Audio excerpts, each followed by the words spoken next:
Hombre negro enfrenta a policía el día de su juicio, y lo que revela deja a todos en shock.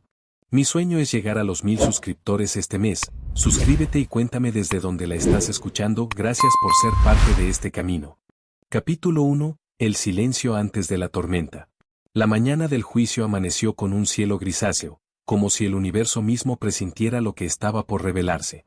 En una sala austera del tribunal, los empleados revisaban papeles, los policías cruzaban miradas y los periodistas se acomodaban sin saber que lo que presenciarían ese día cambiaría la historia de la ciudad. Nadie imaginaba que el hombre que se sentaría en el banquillo no era simplemente un acusado, sino una bomba a punto de estallar. Su nombre era Malik Duarte, un hombre negro de 43 años, mecánico de profesión, silencioso, siempre de mirada baja, hasta hoy. Mientras ajustaba su corbata frente al espejo del baño del tribunal, no se veía como un criminal, sino como un padre destruido, decidido a hacer que el mundo escuchara una verdad que llevaban años intentando enterrar.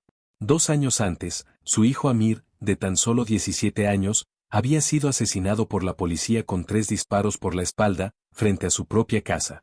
El informe oficial afirmaba que representaba una amenaza, pero Malik sabía que eso era mentira. Amir no llevaba más que una mochila con libros y un sándwich. Desde aquel día, algo se rompió dentro de Malik. Perdió el trabajo, los amigos, la fe en el sistema. Pero ganó una determinación fría y constante. No buscaría justicia en las instituciones que habían callado. La construiría con sus propias manos.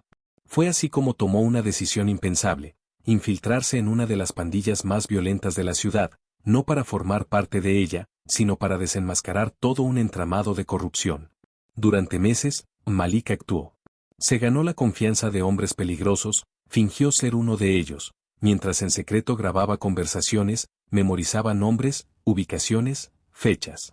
Bajo el piso de su casa, escondía un cuaderno con anotaciones que podrían hacer caer a media ciudad. Lo que descubrió superaba cualquier pesadilla: oficiales de policía que entregaban armas a las pandillas, jueces que manipulaban sentencias a cambio de favores, empresarios que financiaban el terror para limpiar terrenos y valorizar propiedades. Malik no era un delincuente. Era un padre. Un hombre solo, enfrentando una maquinaria sucia y poderosa. Y lo hacía sin respaldo, sin protección. Lo hacía porque nadie más lo haría por Amir. Ahora, de pie frente a la puerta del tribunal, con los nudillos apretados y la garganta seca, Malik respiró hondo. Los fiscales pensaban que lo aplastarían con cargos. El juez esperaba una sesión rápida, una condena segura. Pero Malik no era el acusado. No hoy. Hoy, él era el espejo que les mostraría quiénes eran realmente. Hoy, el hombre silencioso al que todos subestimaron hablaría.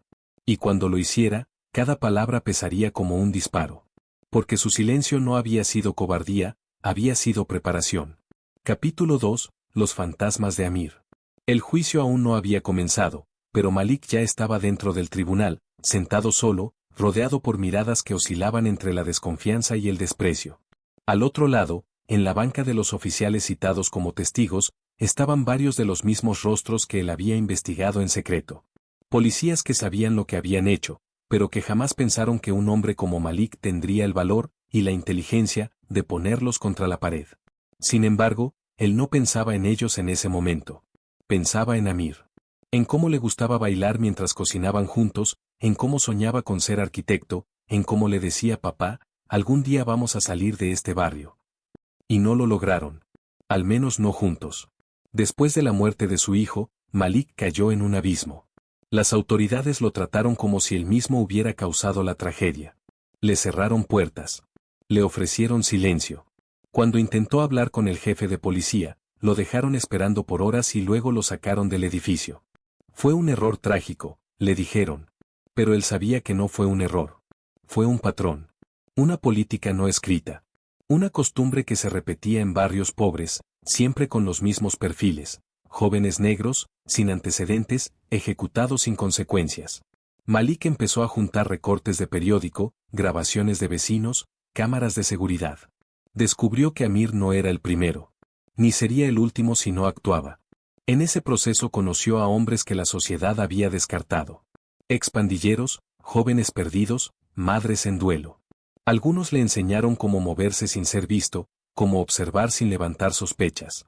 Fue uno de ellos, un ex sicario conocido como Talo, quien le habló de la estructura oculta detrás de los crímenes. No son errores, Malik. Son negocios. Fue entonces que entendió que si quería justicia, no bastaba con denunciar. Tenía que meterse en la boca del lobo. Fingir pertenecer. Escuchar. Y resistir. Así empezó su transformación. No en un criminal, sino en un agente de la verdad. Uno sin placa. Uno con una misión más grande que él mismo. Y ahora, mientras las puertas del tribunal se abrían y el público comenzaba a llenar las gradas, Malik levantó la vista y los miró uno por uno. Reconocía a cada oficial. Sabía lo que habían hecho. Y más importante aún, sabía que tenía cómo probarlo. No era solo su palabra. Eran datos, audios, videos. Pruebas que estaba a punto de presentar, no como testigo, sino como acusado, para que cada verdad doliera más. La defensa pensaba que Malik era un peón, un hombre desesperado. Pero estaban equivocados. Él era el tablero. Y lo que revelaría en las próximas horas, pondría a temblar todo un sistema que se creía intocable. Capítulo 3: El gatilló y la mentira. El fiscal se levantó, con paso seguro, y se dirigió al estrado como si ya supiera el final del cuento. El acusado, Malik Duarte, está aquí por asociación ilícita con organizaciones criminales, posesión de documentos falsificados y obstrucción a la justicia, declaró con voz firme, apuntando a Malik con una mirada cargada de juicio moral. Los murmullos en la sala crecieron. En el fondo, algunos oficiales sonreían, confiados. Pero Malik no parpadeó. Porque en su bolsillo interior no llevaba una defensa. Llevaba una bomba de verdades. Una que, una vez revelada, no podría ser ignorada. La jueza, una mujer blanca de rostro severo y voz autoritaria, pidió silencio. Señor Duarte, ¿cómo se declara ante los cargos que se le imputan? Malik se puso de pie. Inocente, respondió sin titubear.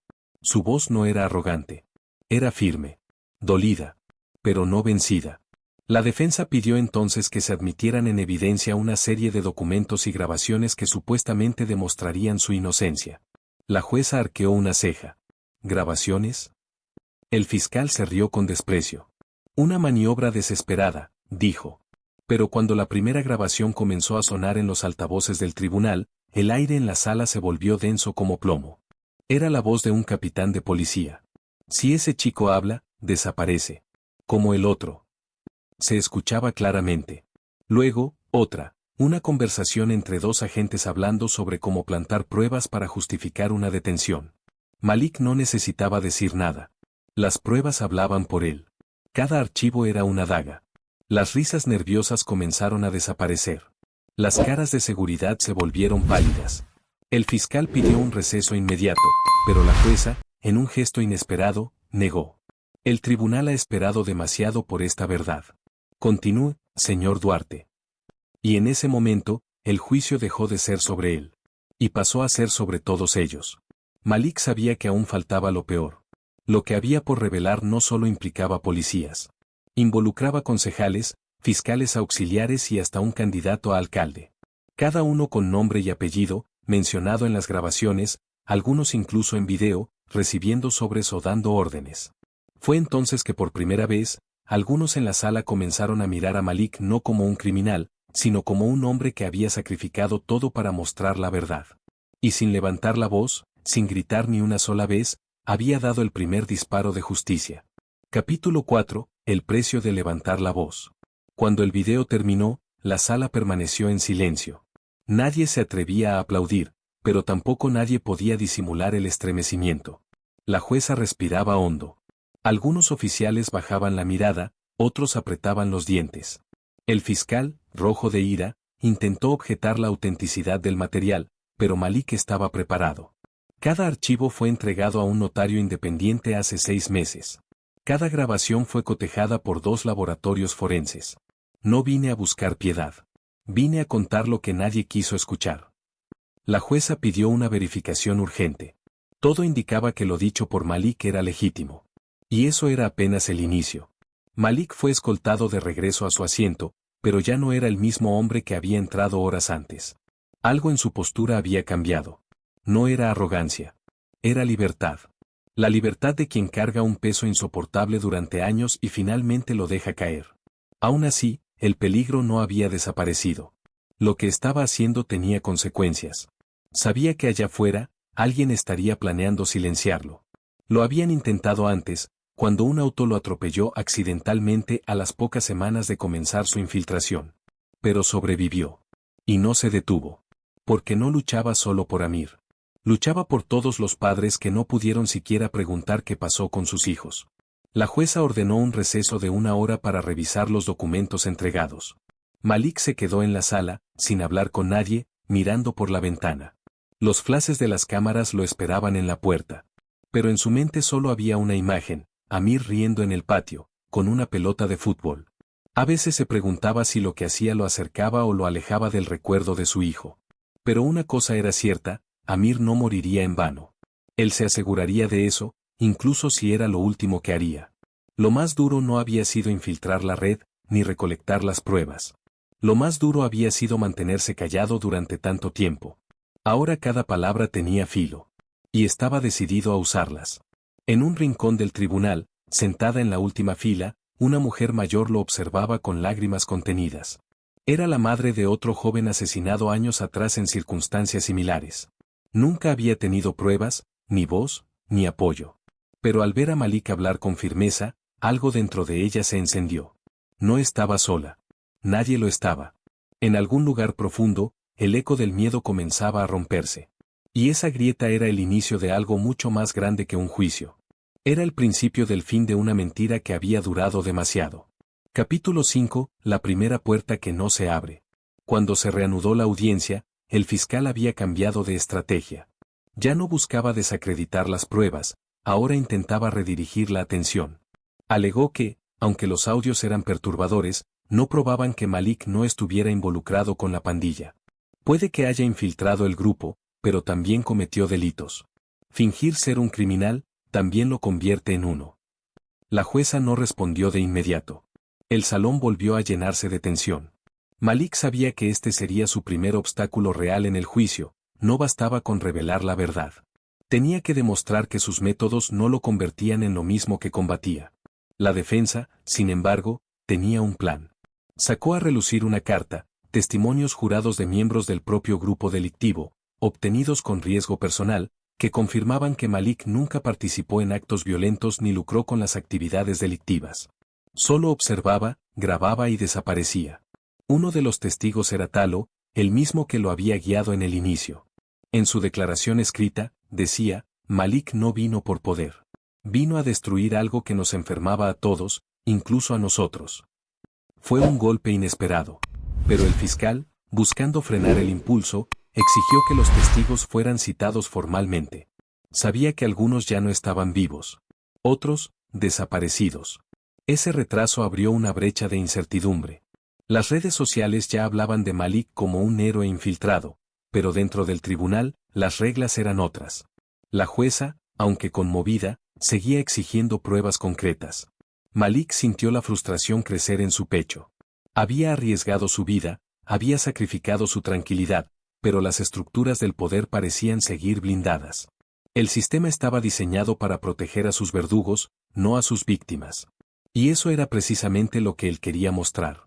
No era solo su historia lo que estaba en juego, era la historia de muchos. Era el espejo que nadie quería mirar. A la salida del juzgado, un grupo de reporteros se agolpó a su alrededor. Uno de ellos preguntó, ¿vale la pena todo esto, señor Duarte? Malik no respondió de inmediato.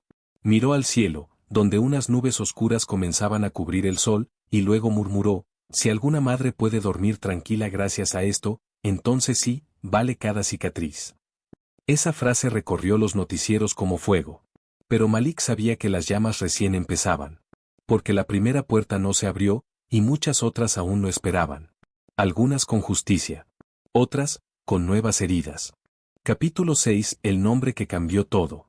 En la madrugada siguiente al quinto día del juicio, Malik no pudo dormir. Repasaba una y otra vez las pruebas que aún guardaba. No las había mostrado todas. Algunas eran demasiado peligrosas, y él esperaba el momento preciso. Ese momento llegó cuando un correo anónimo llegó a su defensa, una grabación filtrada desde dentro del mismo juzgado. En ella se oía a un funcionario administrativo diciendo, si Malik menciona a Sánchez, esto se viene abajo. Sánchez. Ese nombre no aparecía en ninguna grabación pública. pero Malik lo conocía. Era el candidato a alcalde.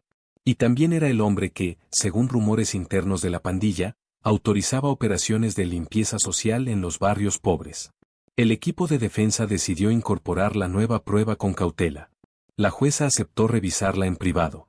Durante la sesión, el fiscal palideció. Sánchez es una figura pública. Esto podría desestabilizar toda la ciudad, dijo. La jueza guardó silencio. Pero en sus ojos se notaba que entendía el peso de lo que estaba por estallar. Malik fue llamado de nuevo al estrado. Esta vez, habló con más calma. Explicó cómo, semanas antes de la muerte de Amir, su hijo había participado en una protesta juvenil que denunciaba abusos policiales. Días después, empezaron las amenazas. «¿Quién molesta, desaparece», le dijo un policía a Malik frente a su casa. Todo apuntaba a un patrón, no era solo corrupción. Era una purga encubierta. El juicio tomó un nuevo giro. Ahora, incluso los medios más conservadores empezaban a cubrir el caso con otro enfoque. ¿Quién protege a los protegidos?, preguntaban los titulares. La fiscalía intentó posponer las audiencias, alegando necesidad de verificación, pero el clamor público fue más fuerte. Las pruebas eran demasiado claras. Las grabaciones, verificadas. Las conexiones, evidentes. El sistema empezaba a agrietarse. Y detrás de esas grietas, asomaban los rostros de los invisibilizados durante años. Malik se había transformado en algo que ni él mismo había previsto, una voz colectiva. Y esa voz no se callaría. Esa noche, mientras los medios transmitían en vivo desde la puerta del tribunal, alguien lanzó una piedra contra la ventana del apartamento donde Malik vivía. Fue un mensaje. Pero no logró su objetivo. Al contrario, encendió aún más su fuego interior. Si me quieren silenciar, van a tener que matar a muchos como yo, pensó. Porque ahora sabía que no estaba solo. Porque cada paso adelante, cada palabra dicha, estaba empujando el muro que tantos creían indestructible. Y pronto, ese muro iba a caer. Capítulo 7. El grito que no se escuchó a tiempo. La jornada siguiente del juicio comenzó con una noticia devastadora. Talo, el ex sicario que había declarado a favor de Malik, fue encontrado muerto en una celda de aislamiento. Oficialmente, suicidió. Malik cerró los ojos con fuerza. Sabía que eso podía pasar, pero la realidad duele más que las suposiciones. Talo había cambiado. Había querido redimirse. Había confiado en él. Y ahora estaba muerto. El fiscal, cínicamente, dijo que eso solo probaba lo peligroso del entorno del acusado. Pero esa manipulación de la verdad solo hizo que más ojos se abrieran. Y por primera vez, la jueza también alzó la voz: esto no es coincidencia. Es encubrimiento. La audiencia se detuvo por respeto al fallecido. Malik pidió la palabra y la consiguió. Frente a todos, con voz quebrada pero firme, habló de Talo. No era un santo. Pero quería cambiar. Y murió porque quiso hacer lo correcto. Como mi hijo. Nadie lo interrumpió. Ni siquiera los policías presentes. Porque en el fondo, algunos sabían que también habían callado demasiado. Malik entonces mostró su última carta, una lista completa de operaciones encubiertas, con fechas, nombres y códigos internos, proporcionada por un agente anónimo que aún estaba activo dentro de la fuerza. La sala estalló en conmoción. Ya no se trataba de su caso. Se trataba de todos. Ese archivo, entregado en pendrives sellados, contenía detalles de ejecuciones extrajudiciales registradas como enfrentamientos falsos. Cada línea era un testimonio de sangre. El fiscal intentó invalidarlo, pero la jueza ordenó una investigación inmediata. La historia había dejado de ser una batalla judicial. Era una guerra de verdades. Y Malik estaba ganando, no con odio, sino con persistencia. Con coraje. Con la certeza de que la justicia, aunque lenta, aún podía tener rostro humano. La ciudad entera comenzaba a mirar diferente. A escuchar. A recordar los gritos que habían ignorado por años. Esa noche, afuera del tribunal, cientos de personas se reunieron con velas. Rostros anónimos. Familias enteras. Madres con fotos en las manos. Padres con rabia contenida. Y en el centro, una pancarta que decía: no era solo Amir. Éramos todos. Malik lo vio desde su ventana. Y por primera vez en años, lloró. No de dolor, sino de esperanza. Capítulo 8. Caer para levantarse. Pero como todo camino hacia la justicia, también llegó la caída. Al día siguiente, mientras se preparaba para otra audiencia crucial, Malik fue interceptado por un grupo de hombres encapuchados. Lo golpearon. Le robaron los documentos que llevaba. Lo dejaron inconsciente en un callejón. El mensaje era claro, habían cruzado una línea. Y no lo iban a permitir. Malik despertó en el hospital con el rostro cubierto de vendas y costillas fracturadas. El país entero vio las imágenes. Y por primera vez, la opinión pública no dudó. No fue un asalto. Fue un atentado. Las calles comenzaron a llenarse. No solo por él. Por todo lo que él representaba. Desde su cama, Malik pidió hablar. Y lo hizo. Con un micrófono tembloroso, transmitido por televisión, dijo, no me van a callar. Ya me arrebataron a mi hijo. No me arrebatarán mi voz. Fue un momento histórico. No era un político. No era un héroe clásico. Era un hombre herido que hablaba por miles. La jueza, visiblemente afectada, ordenó protección total para él. Pero Malik sabía que su cuerpo podía estar custodiado, su alma no. Su lucha lo había llevado al límite. Y justo ahí, al borde, encontró algo que no esperaba, la fuerza del pueblo. Ese mismo día, abogados, jueces jubilados, fiscales honestos comenzaron a ofrecer apoyo. Las redes se inundaron de testimonios de otras víctimas que, por años, habían callado. Las grietas se abrían con furia. El caso Malik se volvió símbolo. Y eso lo convertía en objetivo, pero también en estandarte. En un espejo doloroso que obligaba a mirar hacia adentro. Malik, aún adolorido, solo pensaba en una cosa, terminar lo que empezó. Porque ya no podía parar. Porque ahora, si se detenía, no sería solo el quien caería, sino la esperanza de todos los que finalmente habían empezado a creer. Y así, mientras los poderosos intentaban apagar el fuego con miedo, la gente lo avivaba con memoria. Malik no se quebró. Su cuerpo sí. Pero su causa, jamás. Porque cada cicatriz era ahora una historia viva. Y cada golpe, un nuevo testigo. La verdad, aunque golpeada, seguía de pie. Capítulo 9. El renacer de un guerrero. Pasaron 3 días desde la agresión. Malik, aún con el rostro hinchado y el cuerpo débil, volvió al tribunal en silla de ruedas. Los presentes se pusieron de pie en silencio. Ya no era simplemente un juicio. Era un acto de resistencia. Al ingresar a la sala, encontró un sobre dejado anónimamente en la defensa. Dentro, una carta escrita a mano, no pares. Tienes mi verdad también. Y junto a ella, una memoria USB. Contenía videos tomados por un agente infiltrado dentro del propio despacho del fiscal. Conversaciones donde se discutía cómo encubrir pruebas, cómo destruir archivos que implicaban a oficiales activos. Era la prueba final. La que nadie podría ignorar. Con voz baja pero cargada de fuego, Malik expuso el contenido ante la jueza y los medios. Ya no quedaban dudas. El fiscal fue retirado del caso de inmediato. La defensa solicitó la apertura de una comisión especial para investigar todas las causas relacionadas con jóvenes asesinados por la policía en los últimos 10 años. Malik no pidió castigo. Pidió verdad. Porque entendía que la justicia real no se lograba con venganza, sino con memoria y reparación. Aquel día, su rostro cubierto de heridas se convirtió en símbolo de integridad. Y por primera vez, los aplausos no fueron reprimidos.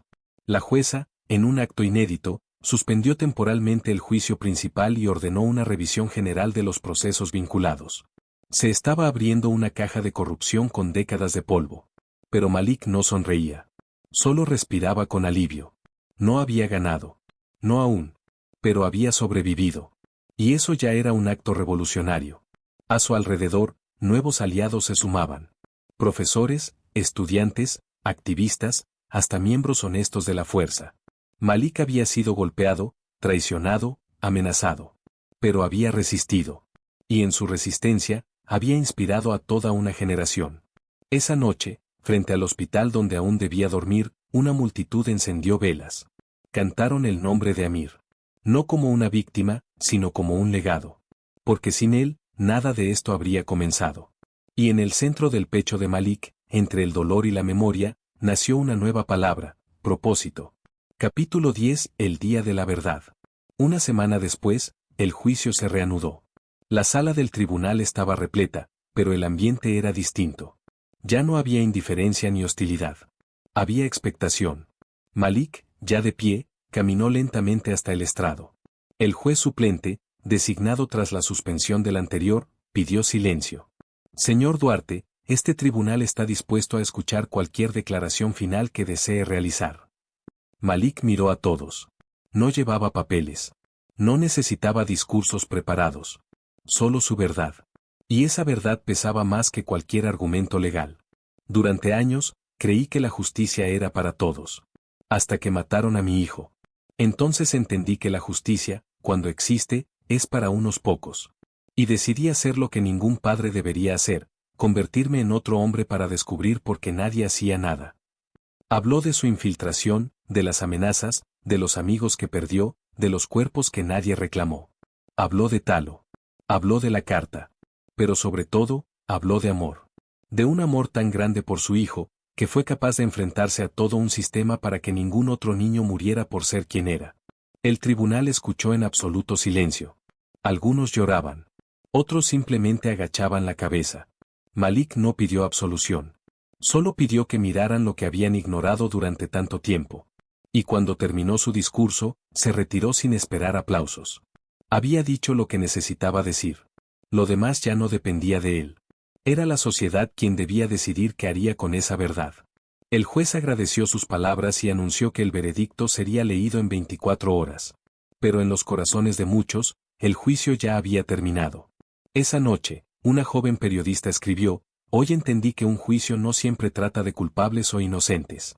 A veces, se trata de despertar a un pueblo dormido». Y esas palabras dieron la vuelta al país como un eco que ya no podía ser silenciado. Capítulo 11. La caída del silencio. La mañana del veredicto llegó con un sol inesperadamente claro. Frente al tribunal, miles de personas se congregaron, muchas de ellas con camisetas que decían «Yo también soy Malik». Dentro de la sala, el juez se puso de pie y, con una voz templada, leyó: «Este tribunal declara al señor Malik Duarte, no culpable de los cargos que se le imputan». Un suspiro colectivo recorrió la sala. Pero el juez no terminó allí. Además, en vista de las pruebas presentadas, se ordena la apertura inmediata de una investigación contra el cuerpo de policía local, así como al despacho fiscal. El silencio fue sustituido por aplausos, gritos y lágrimas. Malik cerró los ojos. No sonrió. Solo respiró hondo. No por la absolución, sino por el principio de algo mayor. Las cámaras enfocaron su rostro. Ese rostro marcado por el dolor, por la lucha, por la fe. Lo que siguió fue una cadena de renuncias, detenciones y nuevas audiencias. Se habían abierto las compuertas de una verdad demasiado tiempo contenida. Y todo había comenzado con un padre que no aceptó el olvido como respuesta. Aquel día, la ciudad no celebró una victoria jurídica. Celebró el valor. En los días siguientes, se anunció la creación de un Comité Nacional por la Verdad, con Malik como uno de los fundadores. Él aceptó con humildad, pero dejó claro: «Yo no vengo a liderar. Vengo a recordar». Y cada vez que hablaba, lo hacía con la foto de Amir en sus manos. No como bandera, sino como brújula. Porque lo que había empezado con un disparo en una calle cualquiera, había terminado con la caída de un sistema podrido. Y sin embargo, Malik sabía que el trabajo no había terminado. Porque por cada verdad revelada, surgían 10 más esperando salir. Pero ahora no estaba solo.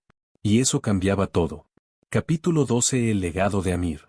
Un año después del juicio, Malik caminó por el mismo parque donde solía jugar con su hijo. En lugar de silencio, había música. En lugar de miedo, había rostros sonrientes. El lugar había sido renombrado Parque Amir Duarte. Allí se celebraba el primer encuentro nacional de familias afectadas por la violencia policial. Malik subió al escenario, pero no para dar discursos. Subió para escuchar.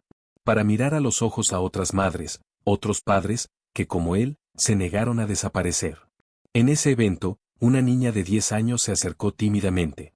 Le entregó un dibujo. En él, un hombre de piel oscura levantaba una antorcha. «Mi mamá dice que usted es como una estrella. Porque brilla aunque haya oscuridad». Malik la abrazó.